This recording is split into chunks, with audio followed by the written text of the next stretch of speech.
ಇನ್ನು ಉಡುಪಿ ಜಿಲ್ಲೆಯಲ್ಲಿ ದಿನೇ ದಿನೇ ಕೊರೋನಾ ಸೋಂಕಿತರ ಸಂಖ್ಯೆ ಹೆಚ್ಚಾಗ್ತಾ ಇದೆ. ಇವತ್ತು ಕೂಡ ಬರೋಬ್ಬರಿ 121 ಮಂದಿಗೆ ಕೊರೋನಾ ಪಾಸಿಟಿವ್ ಕಂಡು ಬಂದಿದೆ ಅಂತ ಉಡುಪಿ ಜಿಲ್ಲಾಧಿಕಾರಿ ಜಿ ಜಗದೀಶ್ ಹೇಳಿದ್ದಾರೆ. ಉಡುಪಿಯಲ್ಲಿ ಈ ಬಗ್ಗೆ ಅಧಿಕೃತ ಮಾಹಿತಿಯನ್ನ ಕೊಟ್ಟಂತಹ ಅವರು, ಒಂದು ಪ್ರಕರಣ ದಕ್ಷಿಣ ಕನ್ನಡದ್ದಾಗಿದ್ದು ಅಲ್ಲಿಗೆ ಮಾಹಿತಿಯನ್ನ ಕೊಟ್ಟಿದ್ದೇವೆ. ಇನ್ನು ಎಲ್ಲರನ್ನೂ ಕೂಡ ಕೋವಿಡ್ ಆಸ್ಪತ್ರೆಗೆ ದಾಖಲಿಸಿ ಚಿಕಿತ್ಸೆಯನ್ನ ನೀಡ್ತೇವೆ.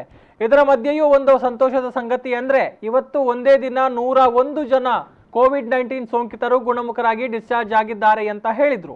ಇನ್ನು ಜಿಲ್ಲೆಯಲ್ಲಿ ಯಾವ ರೋಗಿಗಳು ಕೂಡ ಕ್ರಿಟಿಕಲ್ ಕಂಡೀಷನ್ ನಲ್ಲಿ ಇಲ್ಲ, ಐಸಿಯುವನ್ನ ಇದುವರೆಗೂ ಕೂಡ ಬಳಕೆ ಮಾಡಿಲ್ಲ, ಈ ತನಕ ಯಾರಿಗೂ ಕೂಡ ವೆಂಟಿಲೇಟರ್ ನಲ್ಲಿ ಚಿಕಿತ್ಸೆಯನ್ನ ಕೊಟ್ಟಿಲ್ಲ ಅನ್ನುವಂಥದ್ದು ಸಮಾಧಾನಕರ ಸಂಗತಿ ಅಂತ ಜಿಲ್ಲಾಧಿಕಾರಿಗಳು ಹೇಳಿದ್ರು. ಇನ್ನು ಜನರು ಕೂಡ ಆತಂಕ ಪಡುವಂತಹ ಅಗತ್ಯ ಇಲ್ಲ, ಎಲ್ಲರೂ ಕೂಡ ಗುಣಮುಖರಾಗಲಿದ್ದಾರೆ ಎನ್ನುವಂತಹ ವಿಶ್ವಾಸವನ್ನು ಕೂಡ ಉಡುಪಿ ಜಿಲ್ಲಾಧಿಕಾರಿಗಳು ವ್ಯಕ್ತಪಡಿಸಿದ್ರು. ಜಿಲ್ಲೆಯಲ್ಲಿ ಇವತ್ತು 121 ಪ್ರಕರಣಗಳು ಪಾಸಿಟಿವ್ ಬಂದಿದ್ದು, ಅದರಲ್ಲಿ 120 ಪ್ರಕರಣಗಳು ನಮ್ಮ ಜಿಲ್ಲೆಗೆ ಸಂಬಂಧಪಟ್ಟಂಥದ್ದು. ಒಂದು ಪ್ರಕರಣ ದಕ್ಷಿಣ ಕನ್ನಡ ಜಿಲ್ಲೆಗೆ ಸಂಬಂಧಪಟ್ಟಂಥದ್ದು. ಅಲ್ಲಿ ಸಂಬಂಧಪಟ್ಟಂಥ ಅಧಿಕಾರಿಗಳಿಗೆ ತಿಳಿಸಿ ಅಲ್ಲಿ ಹಾಸ್ಪಿಟ್ಲಿಗೆ ಅಡ್ಮಿಟ್ ಮಾಡಲಿಕ್ಕೆ ತಿಳಿಸ್ತೇವೆ. ಬಹಳ ಮುಖ್ಯವಾಗಿ ನಮ್ಮ ಜಿಲ್ಲೆಯಲ್ಲಿ ಇವತ್ತು ಏನು 120 ಪ್ರಕರಣಗಳು ಬಂದಿದೆ. 120 ಪ್ರಕರಣಗಳು ಸಹ ಮುಂಬೈ ಮೂಲದ್ದು, ಮಹಾರಾಷ್ಟ್ರ ಮೂಲದಿಂದ ಬಂದಂಥದ್ದು.